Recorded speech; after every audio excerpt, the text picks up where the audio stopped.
주일마다 하나님 말씀 가까이 하는 성도님들에게 하나님의 은혜가 함께하길 원합니다. 오늘 하나님 주신 말씀은 출애굽기 3장 7절에서 12절까지 말씀입니다. 여호와께서 이르시되 내가 애굽에 있는 내 백성의 고통을 분명히 보고 그들이 그들의 감독자로 말미암아 부르짖음을 듣고 그 근심을 알고 내가 내려가서 그들을 애굽인의 손에서 건져내고 그들을 그 땅에서 인도하여 아름답고 광대한 땅, 젖과 꿀이 흐르는 땅, 곧 가나안 족속, 헷 족속, 아모리 족속, 브리스 족속, 히위 족속, 여부스 족속의 지방에 데려가려 하노라. 이제 가라. 이스라엘 자손의 부르짖음이 내게 달하고 애굽 사람이 그들을 괴롭히는 학대도 내가 보았으니 이제 내가 너를 바로에게 보내어 너에게 내 백성 이스라엘 자손을 애굽에서 인도하여 내게 하리라. 모세가 하나님께 아뢰되 내가 누구이기에 바로에게 가며 이스라엘 자손을 애굽에서 인도하여 내리이까. 하나님이 이르시되 내가 반드시 너와 함께 있으리라. 네가 그 백성을 애굽에서 인도하여 낸 후에 너희가 이 산에서 하나님을 섬기리니 이것이 내가 너를 보낸 증거니라. 아멘. 모세의 갈대 상자, 하나님을 주어로 삼아 하나님이 인생의 방향과 속도와 가고 섬을 하나님이 결정하십니다. 그렇게 애굽에서 40년 왕자로서 살면서 모세는 변질되는데요.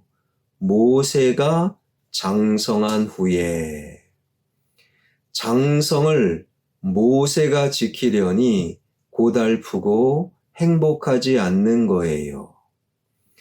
그러한 모세가 애굽에서 왕을 두려워하여 미디안 광야로 숨어 들어가게 되지요.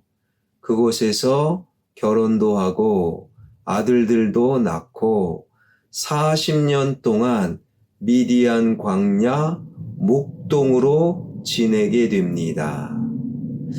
그럼에도 출애굽기 2장 모세는 미디안 광야 목동으로 잊혀짐의 시간을 보낼 때 하나님은요, 하나님의 백성들을 기억하셨다라는 거예요. 그렇게 출애굽기 2장은 끝나게 되는데 확인합니다. 출애굽기 2장 마지막 절 2장 25절 하나님이 이스라엘 자손을 돌보셨고 하나님이 그들을 기억하셨더라. 나는 하나님을 등 돌리고 하나님과 멀어질 수 있어요. 그럴수록 하나님은 나를 기억하시고 나를 향해 더 가까이 다가오시는 우리 하나님은 참 좋은 분이십니다. 이스라엘 백성들을 여전히 기억하셨던 하나님, 오늘 본문 7절은 하나님의 마음을 이렇게 소개하는데요. 7절 여호와께서 이르시되 내가 애굽에 있는 내 백성의 고통을 분명히 보고 그들이 그들의 감독자로 말미암아 부르짖음을 듣고 그 근심을 알고. 우리 하나님은 이스라엘 백성들을 기억하시는 분, 그 분임을 알고 더 나아가 우리 하나님은 고통을 보고 근심을 알고 부르짖음을 듣는 분이시라는 거예요. 알고 듣고 그리고 본다. 이것을 심리학에서 공감이라는 단어로 설명할 수 있는 거예요. 하나님은 하나님의 백성들을 기억하십니다. 그리고 까먹는 분이 아니에요. 백성들의 고통을 보고 계시고 근심을 알고 계시고 하나님 부르짖음을 듣고 계시는 나를, 우리를 공감하시는 하나님. 그래서 8절이 가능한 거예요. 8절. 내가 내려가서 그들을 애굽인의 손에서 건져내고 그들을 그 땅에서 인도하여 아름답고 광대한 땅, 젖과 꿀이 흐르는 땅, 곧 가나안 족속, 헷 족속, 아모리 족속, 브리스 족속, 히위 족속, 여부스 족속의 지방에 데려가려 하노라. 그래서 하나님은 모세를 부르시고 떨기나무 불꽃 가운데로 모세를 부르시고 출애굽의 지도자가 되거라. 왜요? 하나님은 하나님의 백성들의 삶을, 고통을 공감하시는 분이시고, 그리고 그 공감하시는 분이 모세를 지금 부르고 계시는 거예요. 사랑하는 여러분, 하나님은 여러분의 고통도 보고 계시고, 부르짖음을 듣고 계시고, 여러분의 근심을 낱낱이 알고 계시는 나의 하나님. 그 하나님이 나를 위해 피할 길, 빠져갈 길, 도망갈 길, 숨을 길, 든든한 장소, 그 장소로 안내하시기 위해 나를 향한 모세를 지금도 준비하고 계시는 거예요. 그리고 그 모세를 부르신 하나님께서 모세에게 이렇게 말씀하시지요. 10절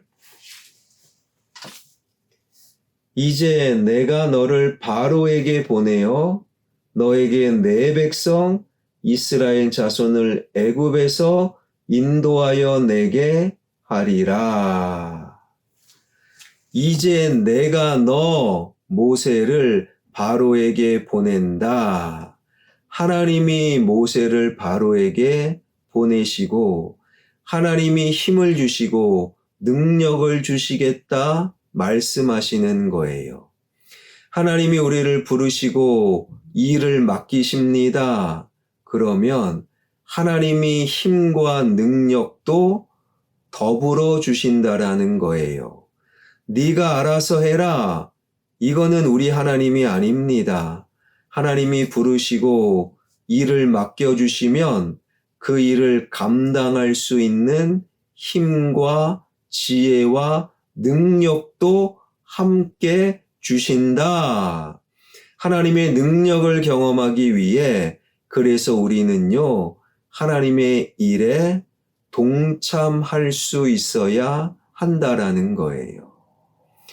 그런데 모세는 처음에 하나님의 부르심, 하나님이 가라 그 말씀을 거절하는데요.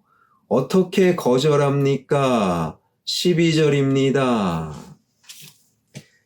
11절 모세가 하나님께 아뢰되 내가 누구이기에 바로에게 가며 이스라엘 자손을 애굽에서 인도하여 내리이까? 내가 누구이기에?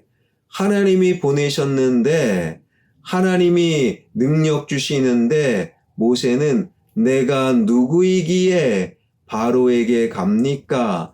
내가 누구이기에 출애굽의 지도자 나 못합니다.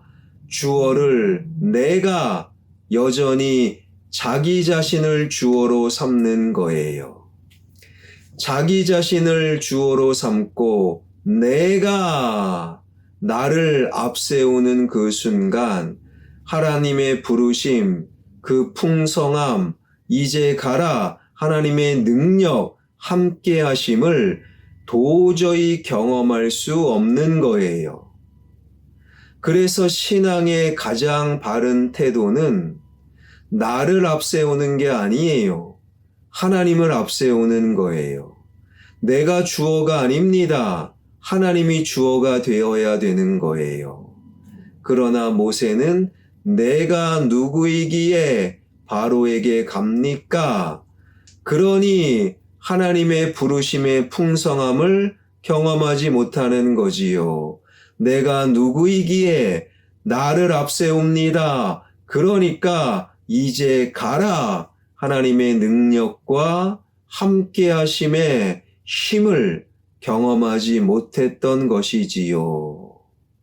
사랑하는 여러분, 내가 먼저 앞으로 나가면 안 돼요.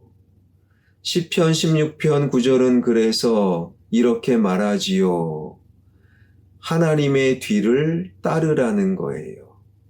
하나님을 먼저 앞세우고 나는 하나님의 뒤를 따라라. 그러면요, 내 마음이 즐겁고 내 육체가 안전하고 내 영혼이 기뻐할 수 있다라는 거예요. 우리는 내가 먼저 하나님을 앞장서서 나가지 않고 늘 하나님을 내 앞에 두는 하나님을 뒤따르는 자가 되어야 합니다. 그런 내가 나를 앞세우는, 그래서 하나님의 부르심을 거부하고 하나님의 능력을 거절했던 모세, 하나님께서는 모세에게 이렇게 말씀하십니다. 12절 하나님이 이르시되 내가 반드시 너와 함께 있으리라.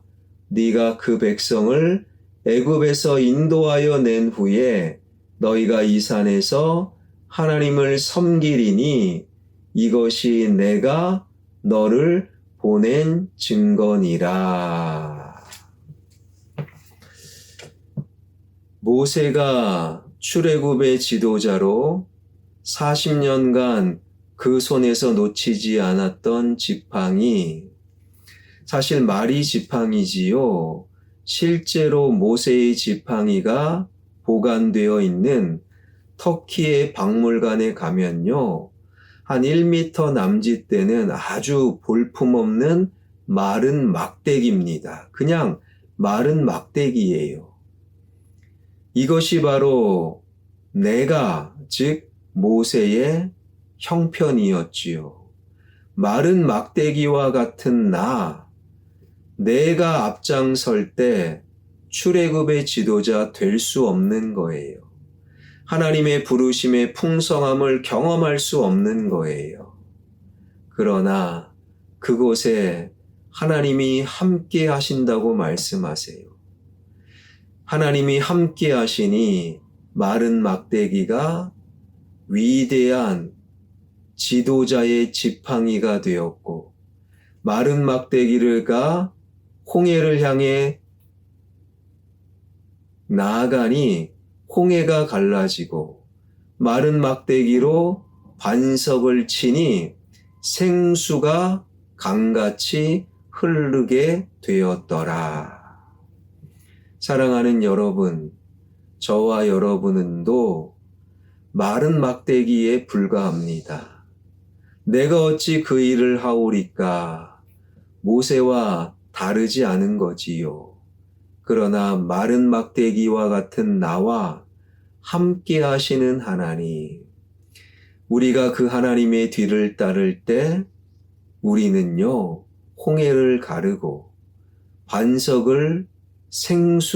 반석에서 생수를 나오게 하고 위대한 출애굽의 역사도 만들어갈 수 있는 거예요. 사랑하는 여러분, 내가 하나님을 앞장서는 것이 아니라 내가 하나님의 뒤를 따르는 거예요. 그래서 광야와 같은 우리의 인생 속에 하나님의 지팡이를 들고 하나님과 함께 삶의 홍해를 가르고 반석을 쳐 생수가 나오게 하고 광야를 인생을 힘차게 하나님과 함께 힘차게 걸어가 결국에 나의 가나안 천국에 입성할 수 있는 저와 여러분 우리 모두가 되길 주님의 이름으로 축원합니다. 기도하겠습니다. 내가 누구이기에 하나님은 우리를 공감하시고 나보다 더 나를 잘 아시는 분이십니다. 하나님이 부르셨다면 우리는 부름에 응답할 수 있습니다. 하나님이 이제 가라 말씀하셨다면 우리는 일어나 갈 수 있습니다. 하나님은 그냥 부르시고 가라 명령하시는 분이 아니라 명령하심과 더불어 갈 수 있는 부르심에 응답할 수 있는 능력도 함께 주시는 우리 하나님, 그 하나님의 뒤를 늘 따르는 그래서 광야와 같은 우리의 인생 가운데 홍해가 갈라지고 반석에서 생수가 일어나는 결국에 가나안에 입성할 수 있는 우리의 신앙 여정 되게 하여 주옵소서. 우리 주변의 환우들 붙잡아 주시옵소서. 특별히 세균성 뇌수막염으로 계속 중환자실에서 치료받고 계시는 오순자 권사님 기억하여 주옵소서. 담석 수술 이후에 회복 중에 있는 이순인 권사님 안수하여 주시고 치료하여 주시고 회복시켜 주시옵소서. 항암 치료를 이어가고 있고 수술 후 집에서 회복 중에 있는 모든 환우들 여호와 라파의 능력으로 고쳐 주시옵소서. 치료하여 주시옵소서. 인생의 문제를 주님께 기도로 맡기오니 주님 응답하여 주옵소서. 예수 그리스도의 이름으로 기도하옵나이다. 아멘.